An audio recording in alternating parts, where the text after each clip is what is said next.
Picture this. You're weeks away from your big race. You've logged months of training, but now you're wondering, how do I make sure I'm at my best for race day? And how am I going to hold that goal pace when the pressure's on?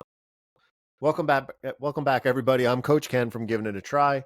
And tonight we're talking about a special little episode we have here. It's going to be called Peaking for Your Race, Tapering, and Holding Your Race Pace on Race Day.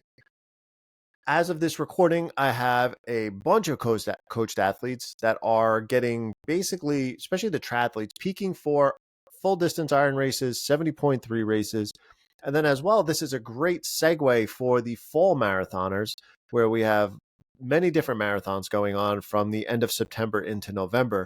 And they're going to be stepping into their peak part, and then they're tapering for races. And I'm already getting some of the questions of, how am I going to hold my pace on race day? I've been sending out a lot of information like that. So I've been compiling these basically 3 mini topics, which again is going to be peaking, tapering, and then yes, race day, how to hold your goal race pace on race day.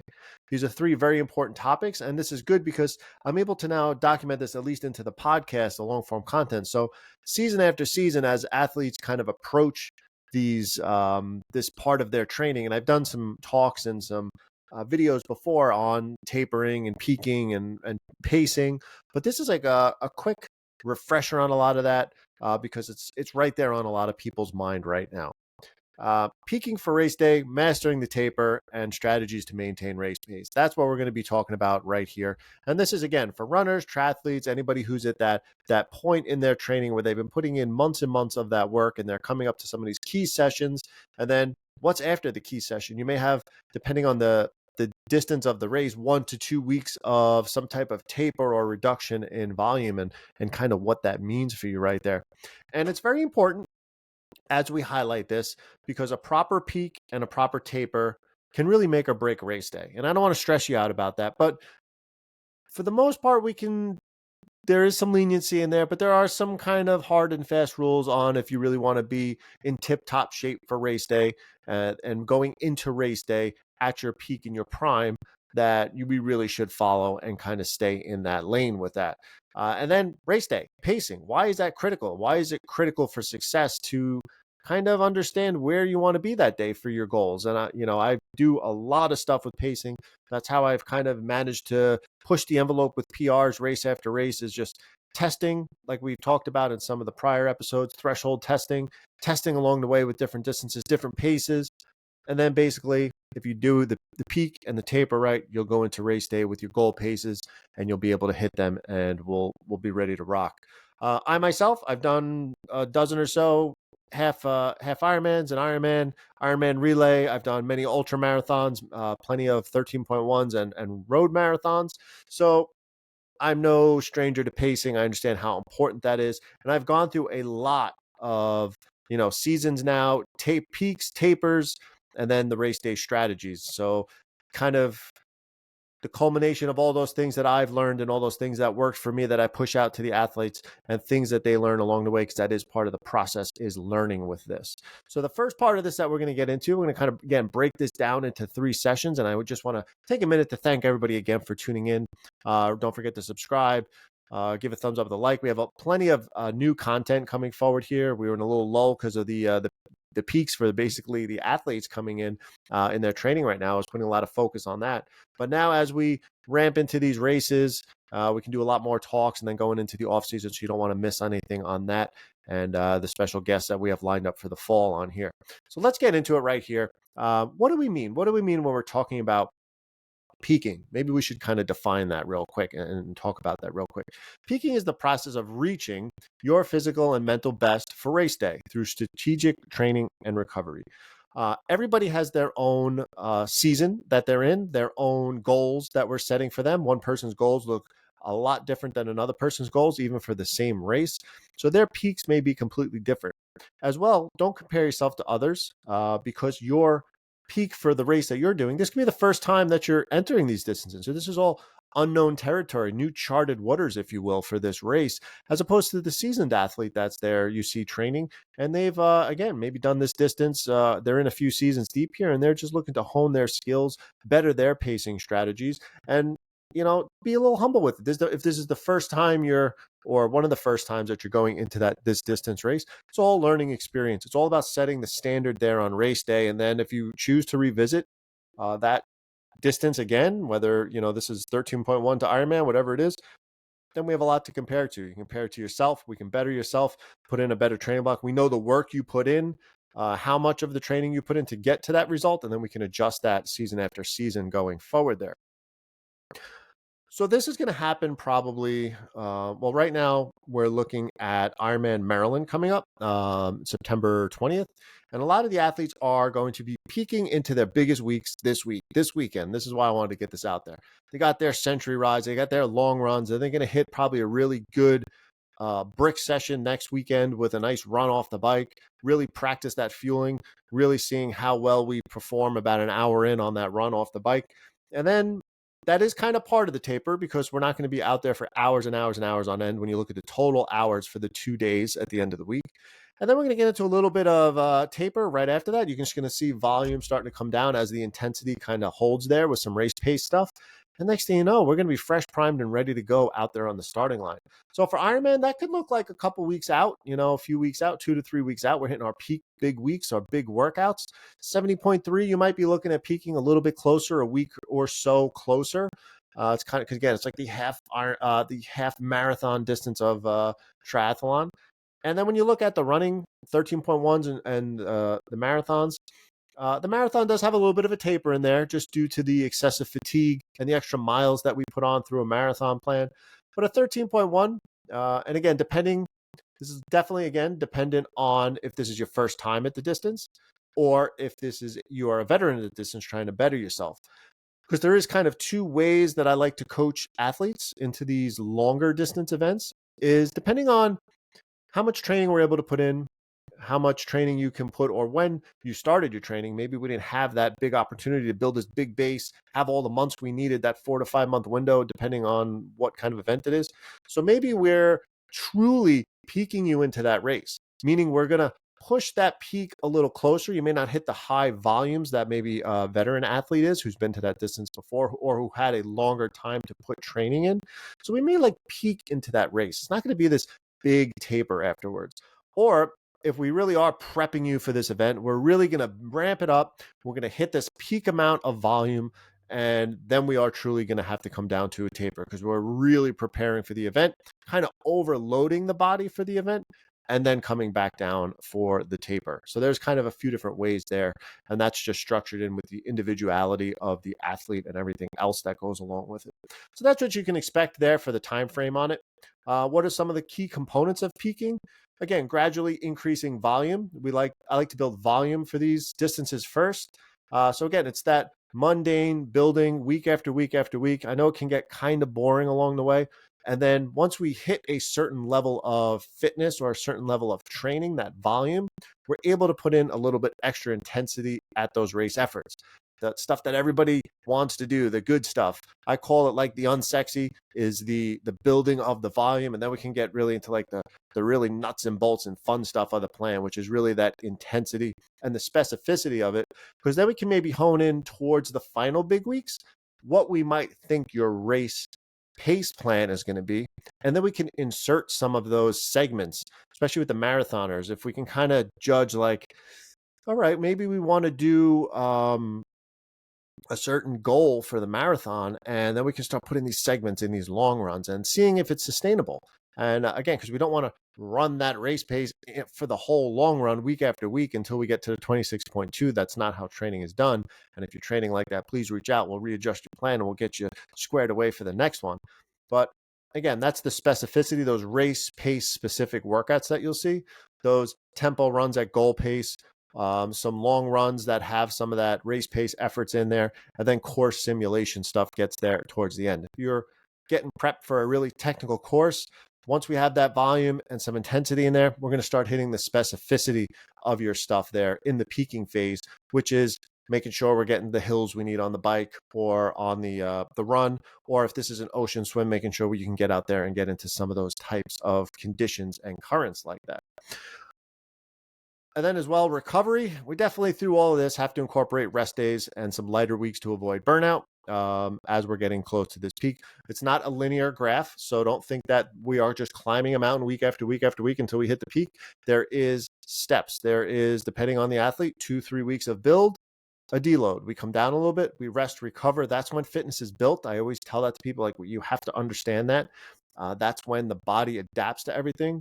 And then we load it again for 2 or 3 weeks, come back down for a week. And then it's a stepped approach all the way up for that peak. Some mistakes that we can come along with this peaking is definitely going to be overtraining too close to race day.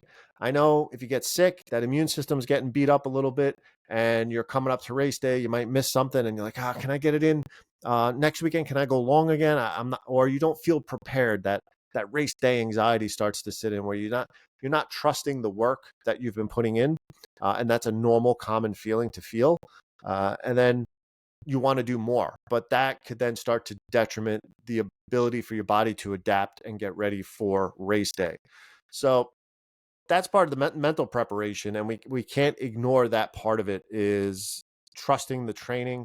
Once basically we start to, and this should be something that's done the whole time through your plan, but once you're hitting that peaking, something that can really occupy your mind during the taper instead of worrying about the training and the amount of training you think you didn't do or something like that, is really start to sit down and visualize your race. You'll have a couple weeks to really plan everything out, fueling strategy from morning to end or even earlier in the week, pacing strategy, transition strategies for triathlon, what you need to pack, all that stressful stuff can be done with the 2 to 3 weeks leading up to it after you're basically done with this peaking. Because you're going to have some little extra time. You're going to start going stir crazy because you're like, that's it, man. The training, that's it. Coach told me the hay's in the barn and here we go. Then you can trust your plan though. With that visualization, for me, when I have these races, these A races, by the time I get to the start line, I've like visualized this race time and time and time again. Like no joke. Like I feel like I've already done the race by the time. Of course, I have the race morning, a little bit of anxiety and stuff like that, or the performance anxiety. Am I gonna be able to hit my goals and things like that? But just the visualization. I've already picked this course apart. I've run through it in my head numerous times. This is nothing new. I've studied the course maps. I've studied where the aid stations are, no matter what it is, whether it's triathlon, whether it's road racing, or whether it's trail running. I'm always prepared and I always have that visualization there. And that's something that you can really master outside of your training. It's another one of those fundamentals. And that's it, man. When we hit the peak, a lot of these athletes are going to hit it for the Ironman coming up this weekend. And then the inevitable question, I always tell them, I'm like, congrats, you've hit your biggest week of training. We have some key sessions coming up the following week to really hone you in some specificity and things like that. But the taper's beginning. You're going to start to, and maybe another week after your big stuff, you're going to start to go a little bit crazy. Again, this is a week to 3 weeks, depending on the event, depending on, again, that distance that we spoke about. We're going to start to cut the volume down of your training. That means the hours and miles of work that you're doing. We're going to be doing that progressively towards race day. We don't want a complete shut off. And I've seen athletes try that. They're like, I'm done. This 100-miler's in the books. I got my long run done. I'm doing nothing for 2 weeks. And you're just going to show up flat on race day. Seriously. It's not that you lost fitness per se or that amount of fitness. It's just the specificity was not there and you're not going to be firing on all cylinders. So this is something we definitely want to do properly. But we do want to maintain intensity. That's the key point that I wrote down there is volume is going to have a reduction, but we are going to stay snappy. We're going to stay with some power intervals on the bike. We're going to stay with some little tempo spurts on the runs. We want to be able to just keep the body firing as we're recovering. And this all works because our body now, think about it. We've just drained it like block after block of training. Glycogen stores are low. We're always like feels like a depleted state over and over and over again. But at this point, we're going to be restoring those glycogen stores, reducing muscle fatigue, and boosting our mental freshness. Again, this is all supported by research. And one of the notes I wrote down was studies show tapering can improve performance by 2 to 3%. So a 3-hour marathon, it could save 3 to 5 minutes by actually tapering properly. So think about that. That's if you do it properly. And if you then go in overloaded or overtrained too close to race day, I'm sure that percentage is going to be flopped completely bad in the other direction. Where now, if you're somebody going for that milestone mark like a 3:30 marathon or a 4-hour marathon, and now you fall a couple minutes short, you don't want to look back and be like, man, I wonder if it's because I screwed that taper up. I wonder if what coach told me was maybe one of the reasons why I just missed my mark when the pacing plan called for that. I should have been able to hit that. And we just want to do it effectively. It's a gradual reduction. It's not a complete shut off. We can't. I always tell people that it's just side note is if you're new to the Ironman distance and you're hitting this 100-mile mark coming up for a lot of the races, for anybody listening right now, not just the coached athletes, the probably most annoying weekend is probably the weekend after your 100-miler. Like you're building for this triple-digit ride if it's on your calendar. Not everybody has to do a 100-mile ride in their Ironman prep. It's not necessary. They'll hit it. They'll go into the next week and be like, oh, I have like, let's just call it 60, 70 miles the next week because you still have a decent brick session to do the next weekend. That's not an intense, I usually don't program a huge intense bike and then a huge intense run the next day. I like to combine this into like one good kind of race specific effort the following weekend to top off our training. And it's just kind of annoying. It's cool because you're doing, it's a decent brick workout. And then the next weekend too, it's like you still have to probably ride 50-ish plus miles. And it's like just one of those, like, when is this ever going to end? I just want to go to race day now. So just, again, trust the process. It's a gradual turn off. It's like turning the valve off very slowly. We don't just crack it shut and then say, wait to race day. So it is, again, a reduction. We're coming into that. We're coming into race week. We still want to maintain our routine. So if we were doing like Monday, maybe rest day, then we're doing run bike, and then the weekend you have your swim sessions. We're still going to keep that schedule, keep it routine, keep it flowing. The body loves to be in a routine. The body loves to flow. The body loves to just keep what it was doing. But the sessions are going to change a little bit. So don't kind of make your whole routine crazy. And then nutrition and rest, focusing on just, I hate the word carb loading, but if you continue to just eat the way you were fueling yourself with the reduction in training, you will carb load. Simple. You're not burning as much. If you just keep your diet the same going into race day, you're going to top off your stores. You're probably going to get that taper tantrum. You're going to feel sluggish, a little anxious. You're going to be doubting your fitness. You're going to be like, I haven't, my last really long ride, the 100-mile was 2 weeks ago. Oh man, I still got a week till race day. Just stay busy. Again, the visualization part of it, pack your stuff, go get your bike tuned up, do all that stuff, like really just prep, like it's game time. We're getting ready. Get that stuff, get ready for race day on there. And then a few other little notes on there is once the taper comes, don't go crazy with the other life projects that you have because you're like, oh, well, that reduction, honey, don't worry about it. I got tapers coming up. I just finished my big weekends. We'll start repainting the house next week. Because I see that happen a bunch as people take on these audacious projects on their rest weeks or rest days or their taper. And is it really taper if you're like out there redoing the entire bushes and power washing the house for 10 hours on an 80-degree day? So just think about that. Like rest means rest. If you put this much effort into these months, and especially you have a coach, you put that investment in this as well, and you're coming up to race day, let's finish this out. You'll have plenty of time. I love when my Ironman athletes, if they don't have anything planned afterwards, this is your time. Like enjoy these first couple weeks, go do all the things you want to do, take a trip, go away, relax. I know they're going to go stir crazy doing nothing, and then get back into action after that and discuss what the next plan is. All that if it's been waiting for months, that's kind of what I'm getting at. You can probably wait a couple more weeks. So just kind of go there with that. And then here we come. We've peaked, we've tapered, we've visualized success on race day, and here we come. How am I going to hold my race pace on race day?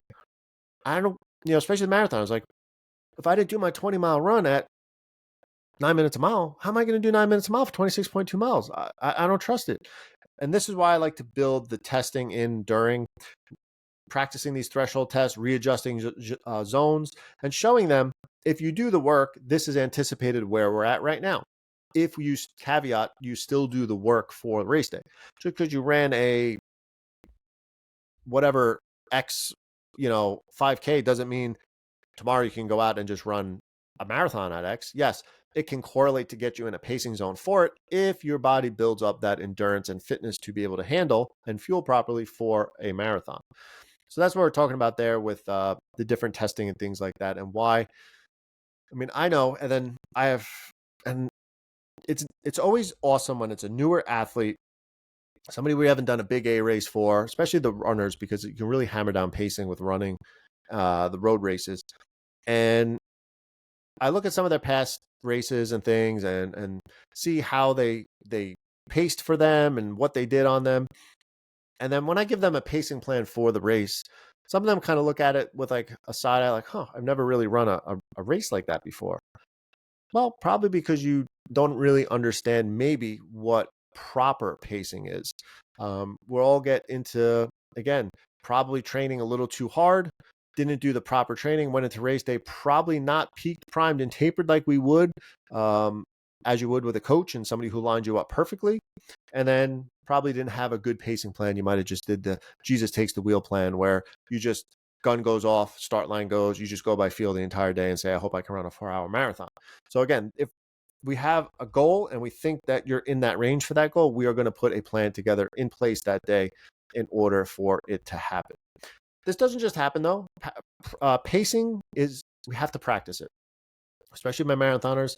Some of them I'll give different tests throughout. It could be a 10K test, a 15K test, a 13.1 test. And it doesn't have to be maximal. It doesn't even have to be a race per se. But I'm going to give you some type of pacing plan to follow based off something I know that you should be able to do. And then this is also going to test out your fueling to make sure that's good. Your proper rest going into it. I'll give you a couple days before. We'll kind of treat it like a pseudo race, but you're not really prepping and primed. Like we're not going out for a 13.1 PR in the middle of the plan unless that is part of your plan at a legitimate race.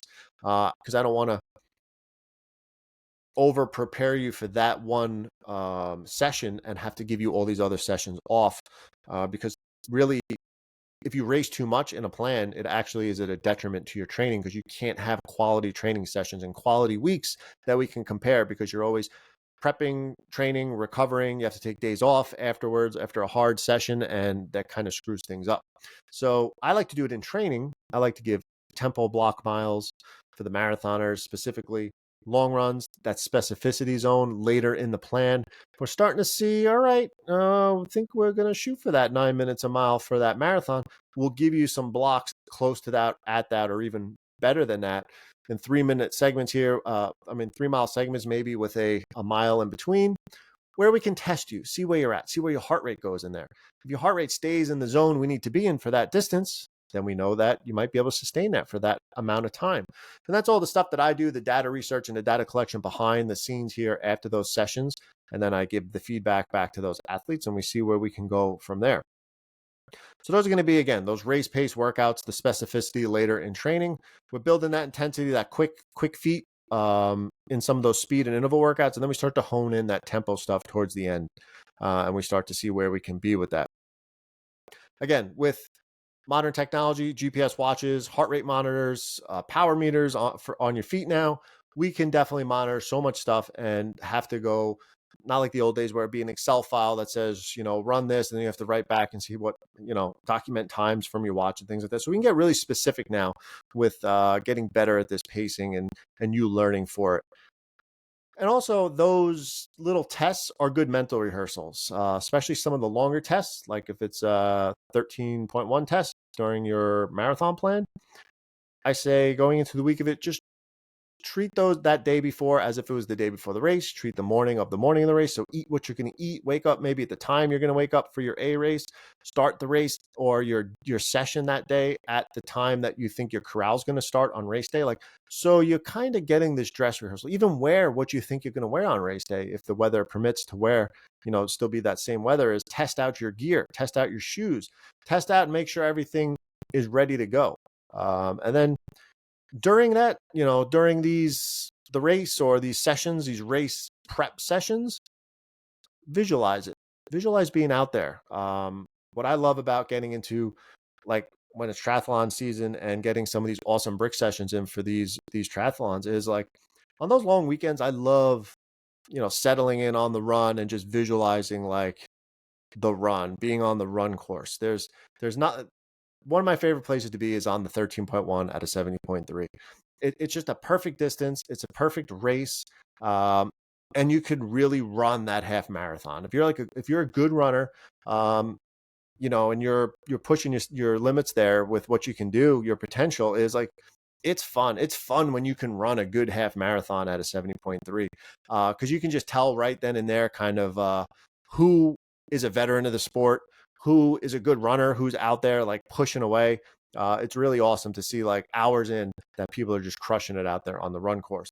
And again, there's things I visualize when I'm out there and I'm training and I'm doing these brick sessions as well. And then race day pacing plan. Again, we're going to have something in place, or a guideline, especially for half Ironman and the Ironman athletes. We're going to have a guideline of how we see the day going. There are just so many curveballs in triathlon. Swim condition, weather, again, conditions on the bike course. Do you have a mechanical on the bike? That just throws all these numbers all over the place. When I had my mechanical in North Carolina, it was like I was hammering to the pacing plan, and the next thing I know, I have a flat tire. It just like threw all the things in. So these are mental preparations you need to have ahead of time. And think about these things, especially for my triathletes and those out there. Think about those things during your visualization too. Don't visualize the race anytime you visualize it as the perfect day, the perfect weather, the perfect conditions, perfect equipment day, everything worked out. Come up with contingencies, plans. Hey, what am I going to do if something happens in the swim and I need to take a break or I need to adjust something? Like, practice those things in training. Again, mechanical stuff on the bike. Make sure you're prepared to deal with the typical mechanical stuff: a drop chain, flat tire, lose your nutrition on the bike. I like to carry everything on my bike. That's my nutrition plan for my 70.3. I don't rely on the aid stations. But visually, I know if something happens or I lose a bottle or one or two of them go out the back off the seat, what am I going to take? I still know what's at the aid station. I still know where the aid stations are because that's my contingency plan if I need something. And same thing as the run course. Just kind of understand, even if you're carrying some of your own gels, maybe you forgot them in transition or they slipped out of your back pocket. You still need to have these contingency plans in place for if the day doesn't go the way you planned.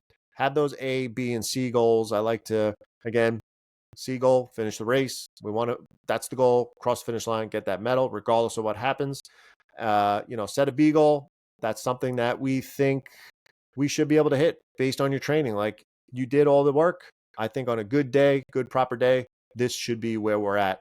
And then that A goal is a stretch goal. If things are firing on all cylinders and we're just having that day, which it doesn't happen all the time, trust me, but when it does, we want to lean into it and we want to make it happen. And that would be, that A goal. And that's okay.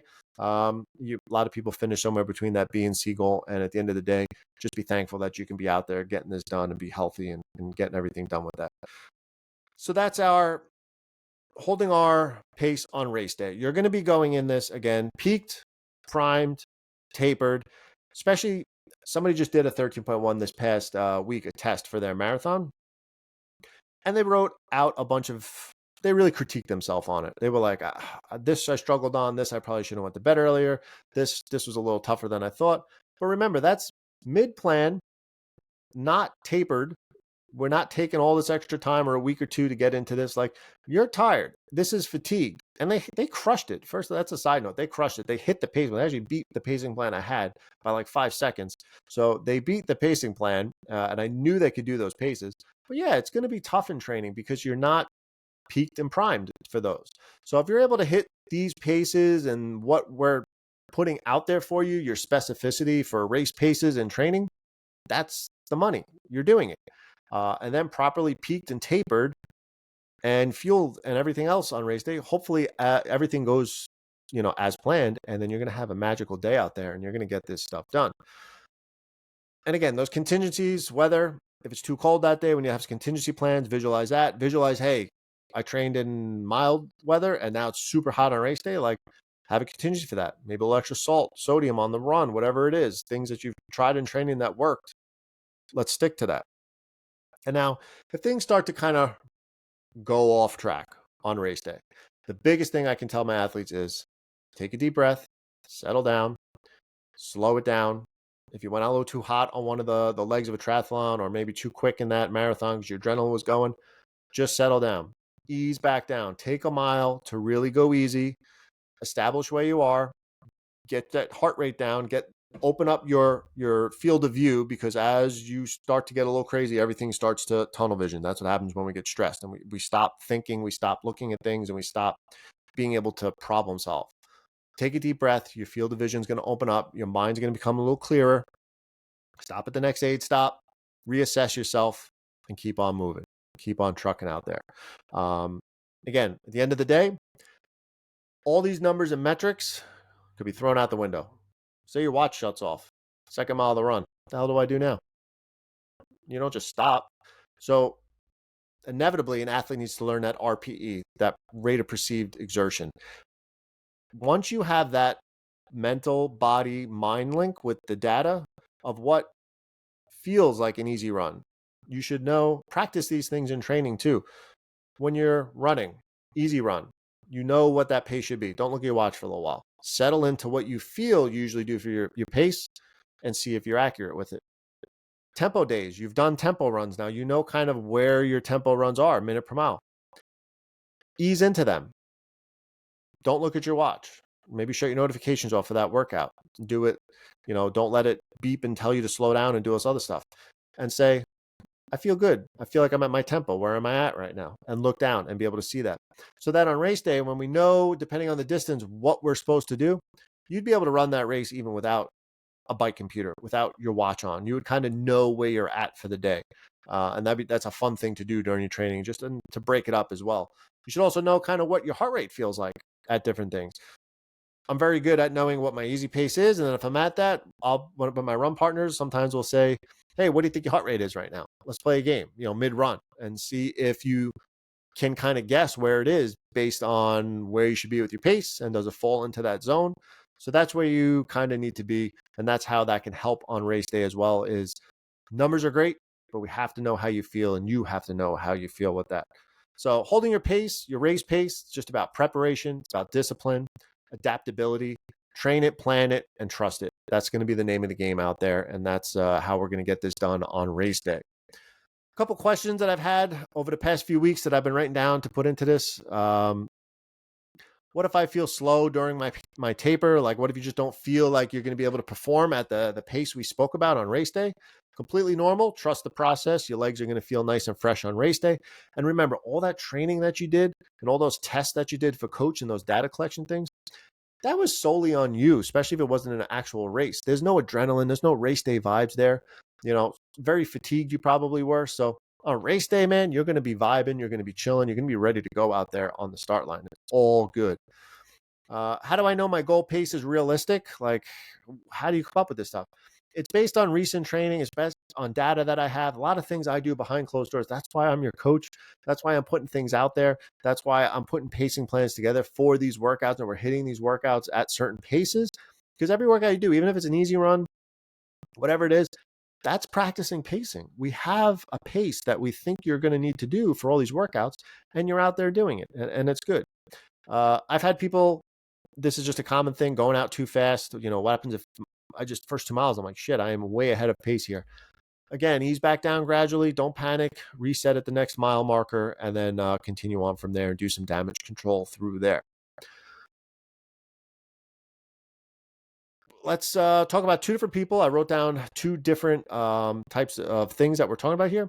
Let's look at one person who's training for a 4-hour marathon, but they're struggling to hold that 9:09 a mile pace in their long runs.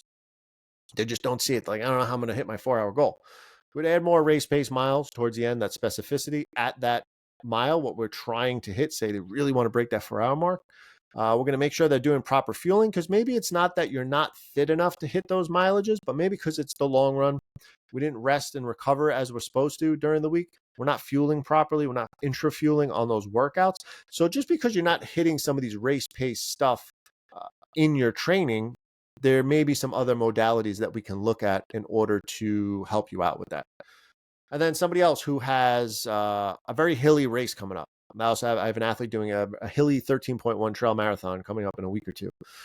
And we built their volume quick. We put some intensity in there. And now the last couple long runs, we've been building the specificity of hillier long runs now that they're at that amount of volume that they want to hit for the training. And now we're putting in that hill work, like race day simulation type stuff in there. And then we're also letting them know, like, hey, what you probably did on your long runs when we were in the flat and you were out there moving, we do have to have some expectation differences as we go into these technical long runs now and then race day. What you're not going to be able to do this 13.1 in the mountains here as we would out there, or what you'd be capable of on a nice flat road race right now. So there will be, depending on course, some expectations that'll have to be changed just because you've been slamming certain paces there on the flats and you have a technical course coming up. We have to take that into consideration as well there. So that's what we got. We talked again, recap, peaking, tapering, and race pace. Those are three big things, and they come so quick. Like, we just been in the grind. We talked. You've signed up for this race. We consulted, did some base building. We're prepped. We prepped for this month after month, block after block of training, and now boom, it just happens. Peak, taper, race day. You're like, holy crap, what the hell happened there? It's all happens within like a 4-week period, and then that's it. Next thing you know, it's going to be Monday morning after your race. You're staring at your medal like, what the hell just happened for the last year of my life? It's an awesome feeling. It really is, especially for those that are hitting that Ironman distance for the first time. It's going to be amazing. It's going to be an amazing feeling when you get that call coming across the finish line there. So again, trust the process, trust the coach, trust yourself. Finish up this training. Like, we're there. You've put in the hard work already. We're getting deep into the season here with these A races. It's time to, again, get that mental prep, get that mental visualization. You've put in the work, trust your training, nail your taper, and go hold that pace on race day. You got this. Trust me. And that's not just for my coach athletes. That's for everybody out there. Just self-assess yourself. If you did the work, you did it smart, you did it proper. Enjoy that peak, enjoy that taper, enjoy that race pace. Seriously, you're doing awesome out there. So that's what I got for tonight. Again, I just wanted to jump in on this because I really wanted to get it out there before the weekend, because you're getting into it. And I'm hoping a lot of the athletes that are training for my athletes, we have Ironman Wisconsin, Ironman Maryland, Ironman Chattanooga coming up, 70.3 New York, and then we have a whole host of marathons coming up. We have, I don't even know if I can name them all, because it's Chicago, Wine Glass, Marine Corps, New York City. So athletes are going to be all over the place, crushing their goals from now until November. It's really awesome. And then some of the half marathon athletes are also stepping up there on some local stuff, some mountain courses, and it's going to be pretty cool. So thanks again, everybody, for tuning in. And again, if you see this does pop up, I am testing out some new software here. Let me know what you think about it. Well, hopefully it uploads all right and everything like that. And again, thank you for tuning in. Seriously, I think we just hit 500 downloads just off of the few episodes that we've done. That's pretty cool. It's a good milestone to hit. So the more likes, the more comments, the more people that talk about it, the more I'm going to come on here and talk about things. And please reach out to me. Throw me something that you want me to talk about, a longer form content like this that you want me to hit. Even if it's talking about a certain distance of race, certain type of training, whatever it is, and then we'll jump on here, we'll make an episode out of it, and we'll have some good talks with it. So for tonight, I want everybody to stay safe, stay healthy, keep balancing that life 1 mile at a time, and I'll catch you on the next one.